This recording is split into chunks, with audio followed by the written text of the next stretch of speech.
Hello friends, welcome to StudyIQ. Today we're going to discuss the Down to Earth magazine issue September 1 to 15 and the topic is Deluged. It is on the floods in Kerala. My name is Sanmukh. You can go to our site studyiq.com and have a look at our wonderful courses. You can also contact us on this number. You can follow us on our Instagram handle Tireless Soul. My introduction, my name is Sanmukh. I have done my graduation and post-graduation from IIT Bombay. I have work experience of 4 years and I have appeared in UPSC Mains and interview. You can contact me on my email ID or on my Facebook ID. For your information, you can download this PPT from studyiq.com blog or from my Facebook wall. So let's begin. Let's have an overview of this magazine and what we're going to see in this presentation. First, we're going to cover the cover story. The name of the story is Flood's Own Country. It is on the Kerala flood. Secondly, we'll talk about extreme climatic events happening across the globe. So, Down to Earth has given a very beautiful chapter on this thing. We'll cover this. Third, we'll talk about an hormone named oxytocin, and recently government has banned it. So, the topic name is What About Mothers? It's on oxytocin. And the fourth, we'll talk about colored waters, how the textile industries are putting their wastewater into rivers. Let's begin with chapter 1, cover story, Flood's Own Country. Chapters overview. What we're going to see in this chapter. First, we're going to talk about the event. What was the exact event happened in Kerala? How much is the damage due to flood? Why such flood occurred in Kerala? What future planning should we do if events like such occurs in future? And what is the summary of the chapter? And where in the exam this chapter fits. From exam point of view, we'll have a view of this chapter. So what was the event? Deluged. Event was Kerala received worst flood in last 100 years. So by an approximation, around 25 trillion tons of water poured on Kerala during the flood times. So I have made a table here, normal condition versus flood condition. So overall, on an average, 3000 mm of rainfall is received by Kerala, and out of which 2000 is received during monsoon. But till August only, Kerala received 2350 mm rainfall, which is much greater than 2000 mm in the whole monsoon.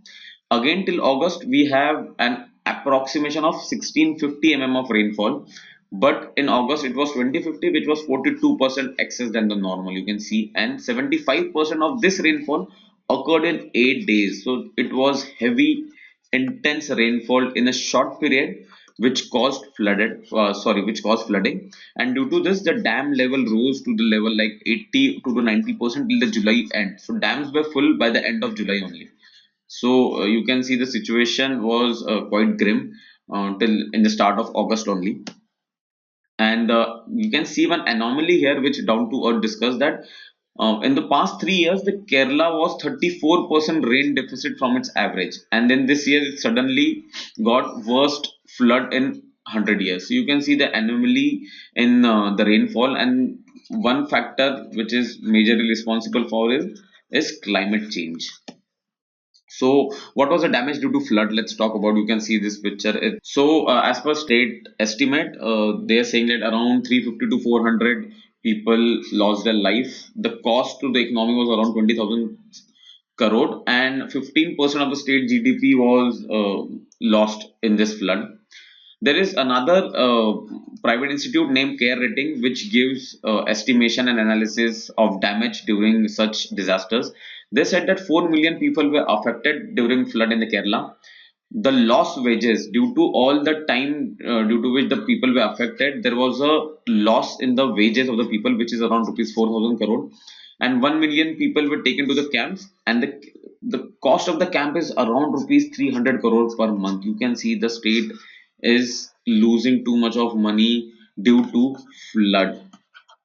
And on infrastructure part, 12,000 kilometers of road were destructed, and the growth rate of the state was down by 1%. So whatever with the growth rate the Kerala state was growing up, it came down by 1% due to the event of flood there. So you can see the damages due to flood in terms of lives, in terms of economy, in terms of infrastructure, and many more. So why such flood occurred? There are multiple reasons to it.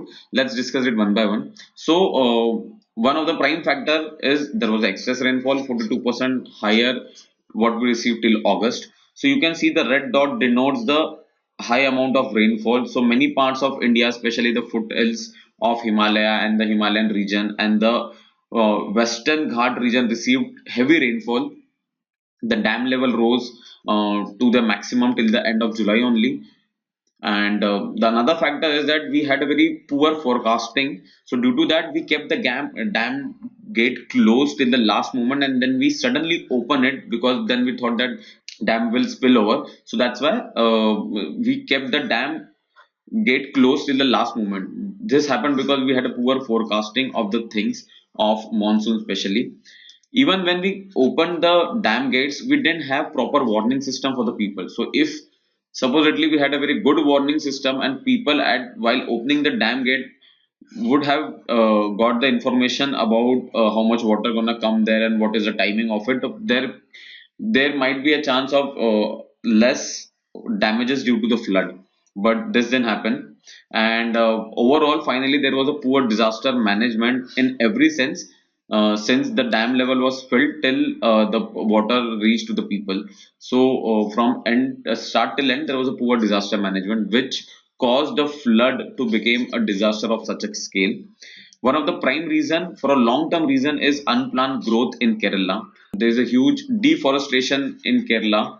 So this is causing unplanned growth, which has resulted and affected the flood. So let's discuss each point in detail. So excess rainfall was around 42%. So there is this concept of monsoon throw. Monsoon throw. So what is monsoon throw? They are the low pressure belt due to solar heating. So this is India, this is Himalaya. So there is a low pressure belt around the Himalayan foothills. This is called as a monsoon throw. Trough, many people call it trough also, monsoon trough or monsoon throw. So when this shift to north in the Himalayan region, there is a break in the monsoon and monsoon does not occur, there is no rainfall. But when it shifts to the south, there is a heavy rainfall, intense heavy rainfall occurring. So depending on the location of this trough, the intensity of the rainfall depends. So during the Kerala flood, there were two such spells when this monsoon trough shifted to the south and caused heavy rainfall in the Kerala region. So you can see in this picture, this is a normal condition. The red line is a monsoon trough. This is a low pressure belt over Bay of Bengal. And due to this monsoon trough, there is a weak offshore trough develop here. Due to this offshore trough, this trough causes air to come inside Western Ghats. So when this trough, the normal monsoon trough moves to the north, the offshore trough is weak. But when this normal monsoon trough moves to the south, this offshore trough gets strong. And the moment it gets strong, it pulls more air from the Arabian Sea towards the Western Ghats, causing more rainfall to it. So this what happened in this Kerala flood time, that the normal monsoon trough moved to the south and it created a strong offshore monsoon trough, which led to more air from Arabian Sea to the Western Ghats, and due to it, heavy rainfall occurred in the Kerala region, especially in the Western Ghat region. First reason was this. The second reason is the shifting of westerlies. So during the normal trough time, the westerlies are blowing around Mumbai region, causing heavy rainfall in this sector or in this region. But when this trough moves to the south, the westerlies move to the south along with it, causing heavy rainfall in the region of Kerala or down south. So this is another reason why there was a heavy rainfall, because there was a shift of westerlies, the upper air circulatory westerlies in the southern zone. So this is one of the primary reason of heavy rainfall in Kerala this time. So that's what we discussed: offshore trough, north south direction. There were two such spells, and these were the extreme events. There are no why and when will this event will happen. We still do not have very good forecasting for it. So yeah, we talked about low pressure, we talked about westerlies over Mumbai and the shifting of it in the Kerala region. So excess rainfall occurred due to all these reasons. Then due to excess rainfall, there was the dams were getting filled up. You can see the photo of this dam. This is one of the dam in Kerala. So by the end of July, the dam were almost full everywhere in the Kerala. And generally tendency of the people or the government is like, will store the water for in the dam for the future use, maybe for drinking purpose, for electricity generation, for irrigation. So they do not release the water of the dam quickly at the moment it start filling up, because the water needs to be stored for various purposes. But during this time we didn't have good forecasting, and due to that we stored water till the end point, and the moment we realized that water is getting spilled, then we suddenly opened the gate. So advanced forecasting was missing in the state, and we released it. And if the water would have been released earlier, the damages could have been reduced by around 20 to 40%. So, but this didn't occur, and there was a huge damage. So there is this EAPS thing called as Emergency Action Plan, drafted by government for the management of the dam. So in case of crisis management, dam needs to follow EAPS, Emergency Action Plan. But out of the 61 dams in Kerala, no dam has EAPS system there. So you can see the policy has not been followed properly by each and every dam, and this can be one potential reason that we didn't follow the protocol, and it increased the intensity of the disaster. Again, there was no good forecasting due to forecasting of monsoon. We are talking about forecasting on a monsoon, and because we didn't have this, we stored the water in the dam. So, CVC, Central Water Commission, is the India's only forecasting agency, and they do not have any forecasting system in Kerala. So that's a bad thing. And there was no warning system for the people at low-lying area or down the hill. So when the water is released from the dam, they should have information that water is released at this time, and the water will come at their place at this time with this intensity. So they should leave, or they should take the proper precaution. But it was not there in Kerala. And the last one is, overall from start till end, the disaster management didn't occur the way it should have been. Like multiple agencies are working there, the state agencies are working there, the central agency are working there, the local agencies are working there, fishermen are working there. All these people needs to be coordinated through a central system or through system which is properly managed. There is also poor capacity building of the local folks. So the main point is, in disaster management, local folks should be empowered enough to carry out the disaster management there effectively. But if the capacity is not developed at the local level, the impact of the disaster will be quite huge. So in this Kerala flood, it was observed that there was not much capacity development of the people there. As I said, there are multiple agencies working there, so there is a multiple channelization of funds and resources, which causes, does not let the demand and supply of resources meet. The one of the positives, some of the positives, sorry, observed during this time was, fishermen there in Kerala helped the government and police and the disaster management team a lot, and due to their help, it was there were many people were saved. Many people from the IT jobs, especially the white collar people, which we call them, helped a lot through donations and by helping for the flood relief.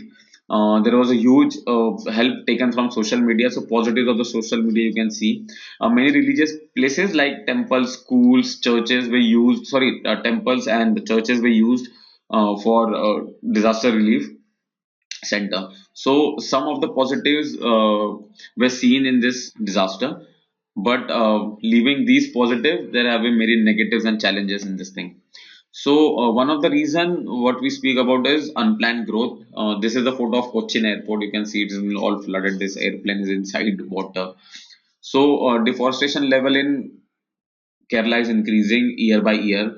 There has been 11% of deforestation in Wayanad, one of the heaviest or the densest forest in India found in Wayanad. Even in Idukki, there is around 20% of loss in forest.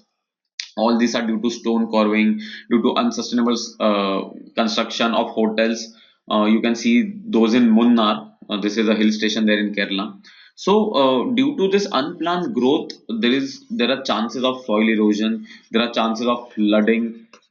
The natural course of things have been taken by the construction activities, and due to this, the chances increases, the impact increases of any disaster. So that was one thing. So what can be done for future planning in case if there is such an event there in future? So this is a four-step process. First is preparation. We prepare for the impact before only. Then the disaster happens. Then we make a response to it. So during that emergency condition, what should be have been done? The third one is the recovery phase, how we should recover. So restoration and reconstruction of things takes place in this phase. And the fourth one is mitigation. For the long term thing, what we should do. So we generally focus on capacity building in this stage. So in the pre-impact thing, the stage one, we focus on better forecasting of things. So in case of flood, we'll need better forecasting of monsoon. So how and how much rain and what at what time the rain will occur, we should know. The dam crisis management should be there properly and followed there by each dam precisely so that the impact of disaster is reduced. Excess flow infrastructure should be this. So what is excess flow infrastructure? Whenever there is huge flood or increase in the flow of water, the our river system or the channel system which I created for the flow of water should be capable enough to take that much amount of flow and the flood there in case of worst flood. So we should build our infrastructure specially for the worst case. And the last is we should have a disaster management plan. Along with it, we should execute it properly in a very managerial way. So these are the pre-impact thing which we should focus upon before the occurring of any event or any disaster. The second is how we gonna react or response during a time of emergency. So disaster relief forces should be there. So disaster relief forces are generally in the three levels. One is at the local level, which is the local community. The second one is at the state level, and the third one is at the central level. So all this should work in a coordination so that the effectiveness and the efficacy of disaster relief forces increases. Local community should empower, like as seen in this time, the fishermen from Kerala helped a lot during the Kerala flood. So a local community should be empowered in terms of how to react during the time of a disaster, what precautions should be taken. So it will help to reduce the impact of it. Evacuation warning system should be there in place, and when they're in place and people know about it, the impact will be reduced and people will be able to get evacuated due to the warning system in early hours only. Resource channelization should be done in a good way, as we said that there is a demand and supply of things. The demand from multiple places and multiple people, and supply from various other channels, international aid, national aid, some white collar people, the social media, everyone is putting in supply, giving things to the people, but there is no proper channel for the disbursement of this supply. It won't cause the problem to get solved. So that's why there should be a the resource channelization should be done in a proper way so that everyone who is needy gets the supply. And the help of social media should be taken in a positive way during the time of emergency. The third phase is recovery. During recovery, we focus on restoration of the things and reconstruction of the things. So first one is financial aid. Financial aid is of utmost important during the disaster relief time, because money is needed for building of infrastructure, for medical aid, for relief camps. So financial aid becomes important. This will help in setting of relief camps, setting of medical aid to the people. There are chances of some diseases to spread during any disaster. So money is needed for all the things. Then we should assess how much damage has been done, and accordingly we should go for reconstruction and rehabilitation of the people. So this is the third stage. And the fourth stage is we should focus on the mitigation. So how we going to mitigate it? By capacity building. We should focus on the community empowerment, infrastructure development like dams, systems, financial development should also be there, and integration at all the level like local, national and global level should be done for the capacity building. So these are the four steps for future planning in terms of disaster management for flood. So here the chapter ends. Let's have a summary of the chapter. The summary says there was a heavy rainfall in Kerala during this time. Heavy rainfall was there, and along with it we had a very poor forecasting system which led to the dams to fill to the brim, and we at the end moment opened the gate which causes flood. There was also no warning system for the dams and to the people, which which caused the water to come at the door of the people. The long term reason for it is unplanned growth in Kerala, especially the deforestation, which has increased soil erosion caused damage to the natural structure, which has led to heavy rainfall also, which has led to the overspilling of dam and many other things. So what can be done for the future planning of it? We should be get well prepared for it beforehand, before the disaster. When the disaster occur, we should respond or react in a very professional way accordingly to the protocols. Then we should focus on recovery through financial aids, and finally we should do capacity building through mitigation. So this is the 4-step process in case of future planning, where this chapter can be used, or from exam point of view how this chapter can be useful. So this chapter can be useful in disaster management, geography, Indian monsoon, policy making, and even in ethics. We'll see how. So GS 1, 3 and 4 are the paper where this chapter will be used. So one question like this: how can India prepare itself from the extreme climatic events occurring in recent times? So this is one kind of question which can be asked directly in disaster management or geography or Indian monsoon. So you should have an idea what are the policy of disaster management, how we should apply it. Another question which is very likely is that, is Kerala flood a natural event or a man-made event? Critically discuss. So you need to discuss it, whether this flood was a man-made flood or a natural event. From my point of view, it was, I'll say, a man-made flood, because due to the climate change and deforestation, everything, it led to a heavy natural event of heavy rainfall. And there can be a case study also on flood, like you are a district magistrate or some officer in some area, and there are X number of people trapped or stranded in the place, and how will you evacuate them? So this can come in ethics. So from exam point of view, you can see these questions are probable from this chapter. There's a question for you: which is the best flowing river in Kerala? There are 4 rivers written here: Kabani, Bhavani, Pambar and Periyar. So open your notes, open the map, check all the rivers in Kerala, major rivers, and see which are the west flowing rivers and which are the east flowing rivers. Let's shift to move to next question, next chapter, that is extreme events. So in this chapter we'll talk about extreme climatic events occurring over the globe. So we'll talk about some famous events. There are many events written here. I'll discuss only 3 to 4 events. So first one is Japan. So it says that Japan has experienced worst rains in 50 years, and Western Japan faces coldest winter in 32 years, and Japan faces one of its worst heat waves.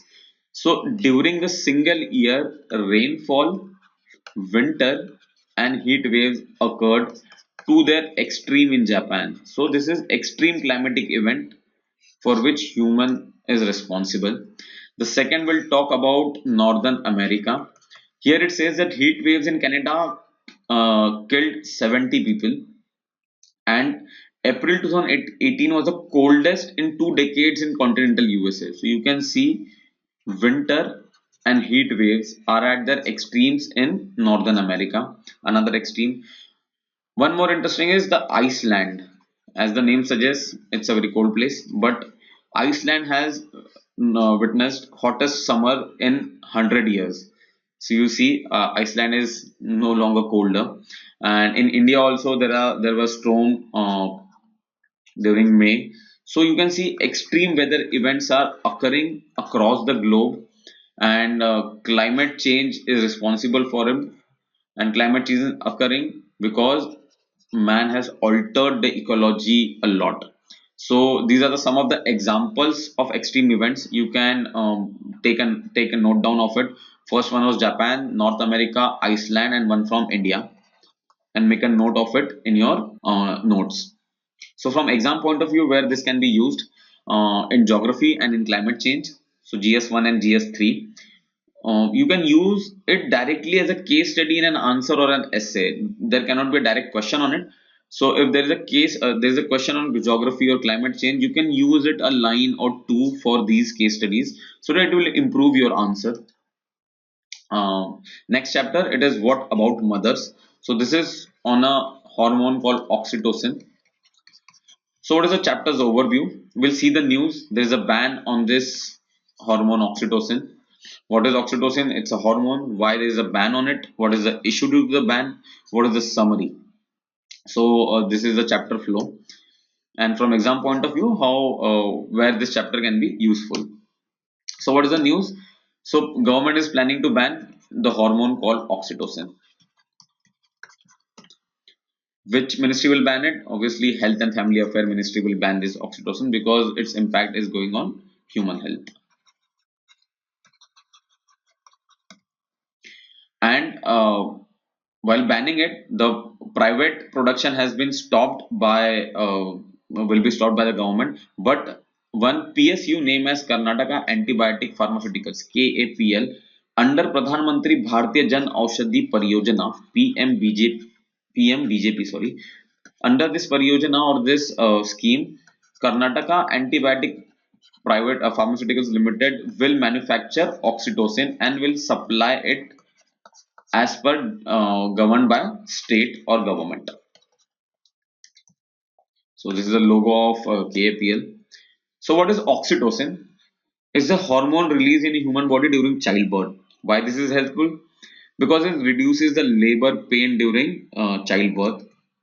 It also increases the bond between the mother and the child. So when people say there is a strong bond between mother and the child, it is due to this hormone called as oxytocin. So now it is also produced artificially, and as it is produced artificially, it is used during childbirth to reduce the pain if body is not releasing the hormone. It is also a part of national list of essential medicines. So why there is a ban? Because this has been illegally used in dairy industries. So why they use in dairy industries? Because it is used to increase the milk production in cows or buffaloes. So, out of some of many studies, some studies have suggested that there is an impact on cattle health because we are giving external artificial hormone to bovine animals to increase the milk production. So, it has impact on their health, and due to this milk, there is impact on human health also. So, some studies have suggested this. So you can see why there is a ban, because there is illegal use of oxytocin in dairy industries. What is the issue out of it? So many people are favor of ban and many people are not in favor of ban. So who are the people who are in favor of the ban? They are saying that even doctor use it on higher dosage because oxytocin is cheap, available everywhere, and it is used to reduce the pain during pregnancy. Doctor are using it on a higher dosage. So this is one concern. Uh, so it should be banned. Obviously, second thing is we saw that it has an impact on cattle health. That's why it should be banned.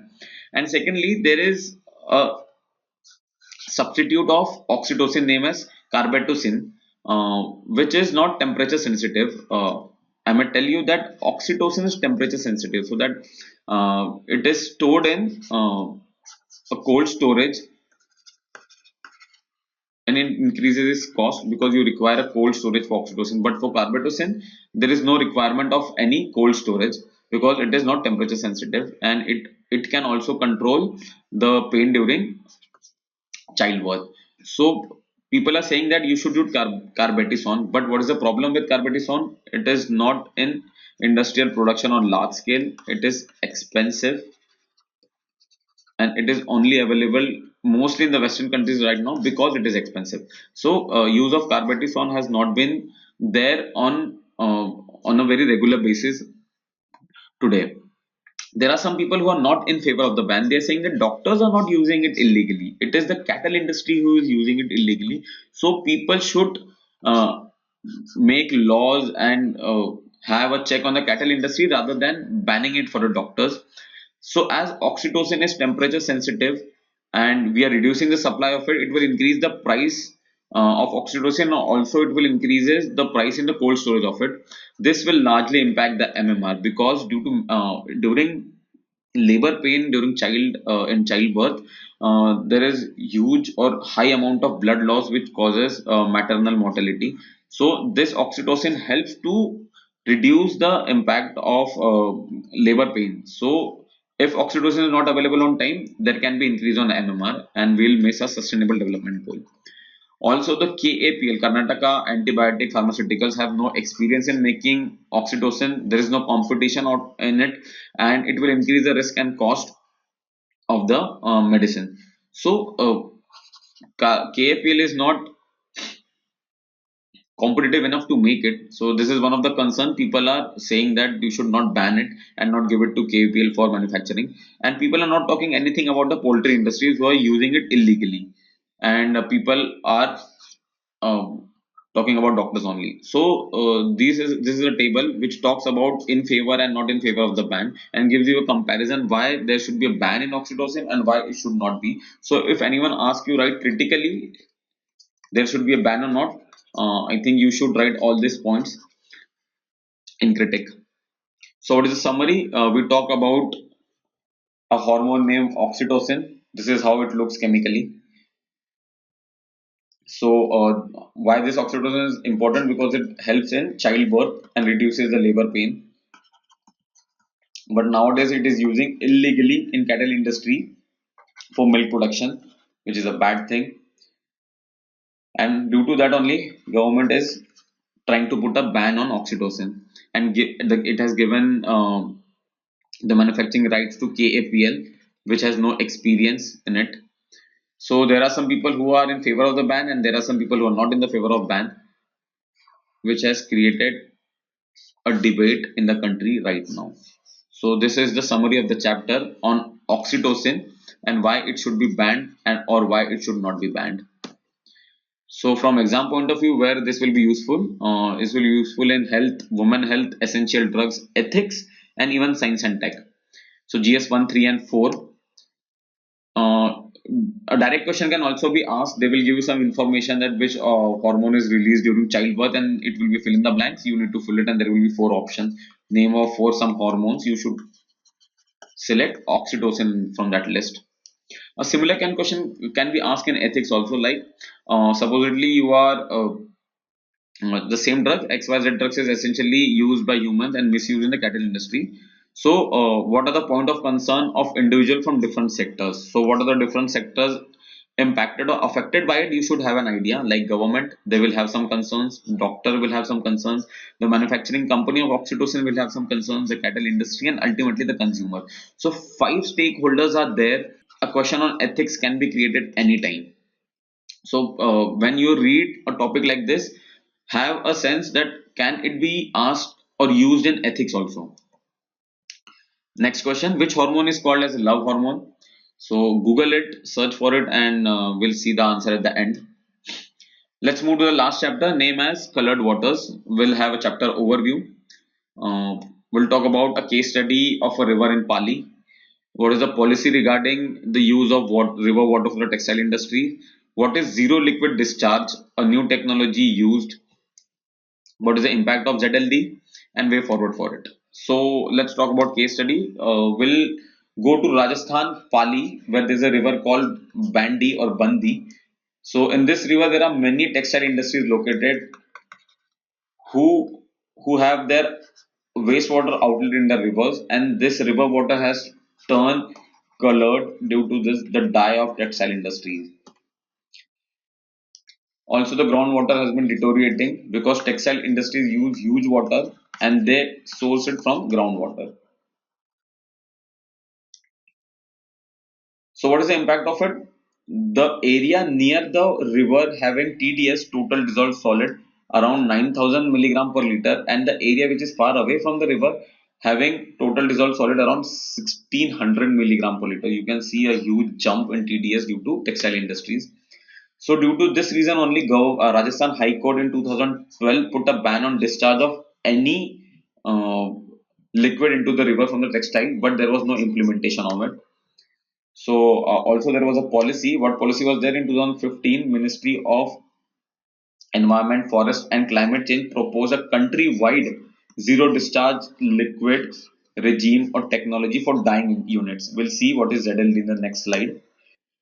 And a discharge of more than 25 kiloliter of wastewater a day from any textile unit should go to common effluent treatment plants. So government has decided this level of wastewater to be discharged in the rivers, but sadly there was no implementation of any policies of high court or government there, and draft were never implemented. So let's talk about what is zero liquid discharge. So this is a textile unit. Textile unit required huge amount of water. So there is source fresh water either from river or from groundwater. Once fresh water is sourced, there is used in textile industries and there is a wastewater in it. Wastewater contains huge amount of dye and chemicals. So in zero liquid discharge, when this wastewater comes, it passes through three processes of reverse osmosis, evaporation, and crystallization. During these three processes, the crystal solids are separated out and the water, fresh water for reuse is separated out, which can be reused directly in the textile industries. So you can see the zero liquid discharge through the technology converts the wastewater into fresh water and converts the crystals inside the fresh water into solid, which can be disposed of or can be reused or resourced. So this is the technology of zero liquid discharge. As we talked, reverse osmosis, evaporators and crystallizers, and the treated fresh water is around 95% of the wastewater. So you can see only 5% of water is wasted in the whole process and 95% of water is reused. But there is a problem in it. What the problem is, the cost of zero liquid discharge is quite high. It is around 150 rupees plus per cubic meter, and the cost of groundwater is around 20 paise per cubic meter. So you can see any businessman will prefer groundwater extraction over ZLD because it is too cheap. So why he requires, or he or she requires, convert the wastewater into fresh water? He will discharge his wastewater into environment or the river and source the fresh water directly from ground at 20 paise per cubic meter. So this is a problem. We need to reduce the cost of ZLD. What is the impact of ZLD? So there are some positives of it and some challenges. Let's see the positives.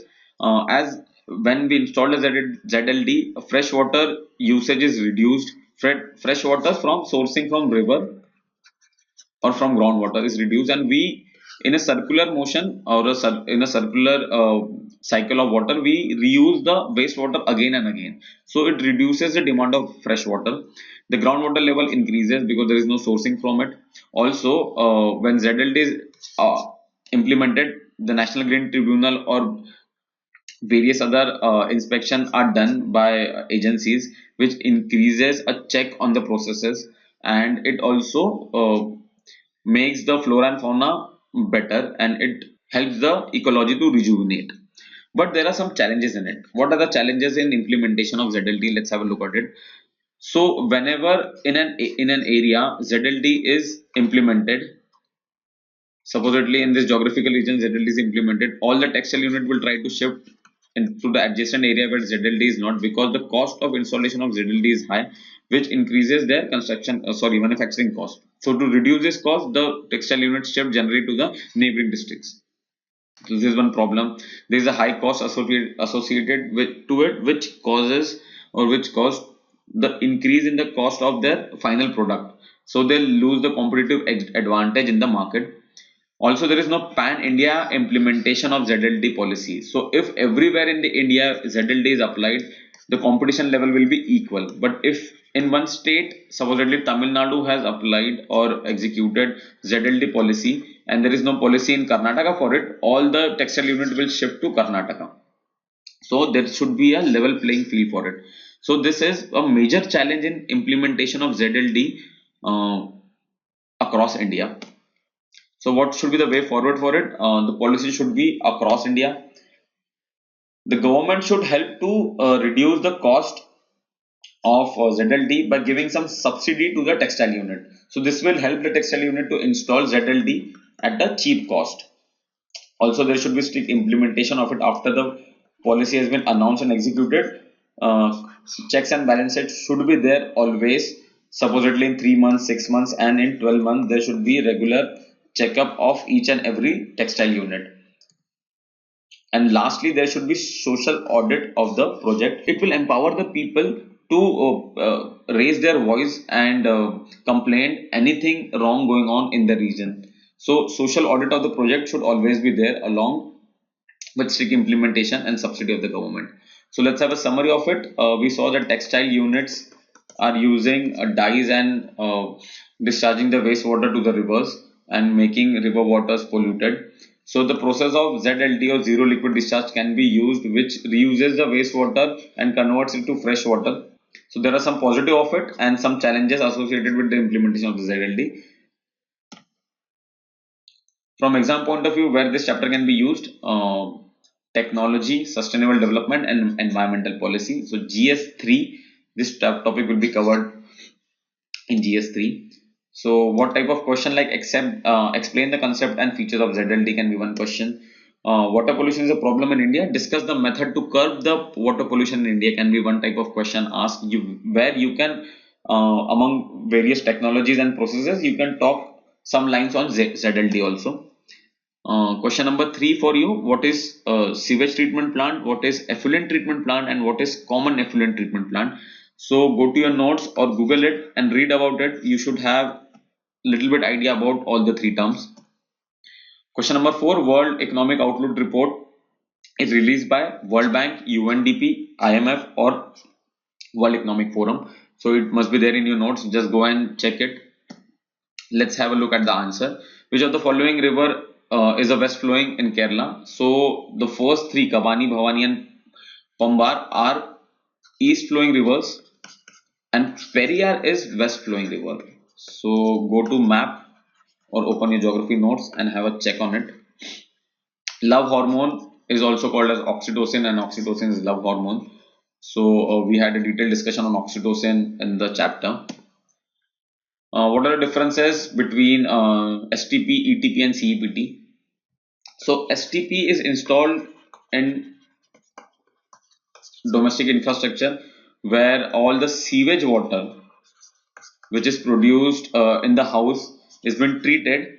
Mostly it has organic and inorganic component of it, where organic component is higher and inorganic component comes from the soap or detergent we use in washing and bathing. So STP is installed in domestic infrastructure, and it is used to treat sewage, and it has a higher organic content.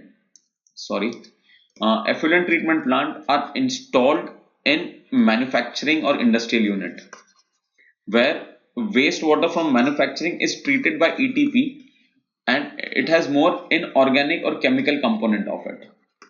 Organic component is less in manufacturing unit, and ETP treats inorganic and chemical component.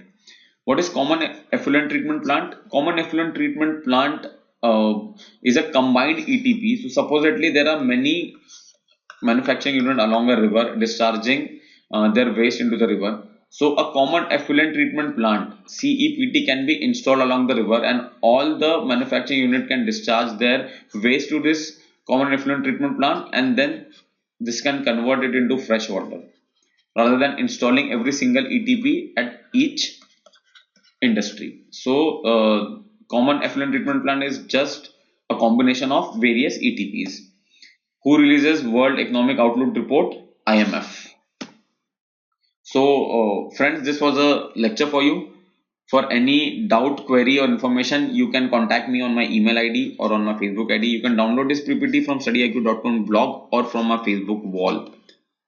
I hope you enjoyed the presentation. Best of luck everyone. Have a nice day. Bye bye.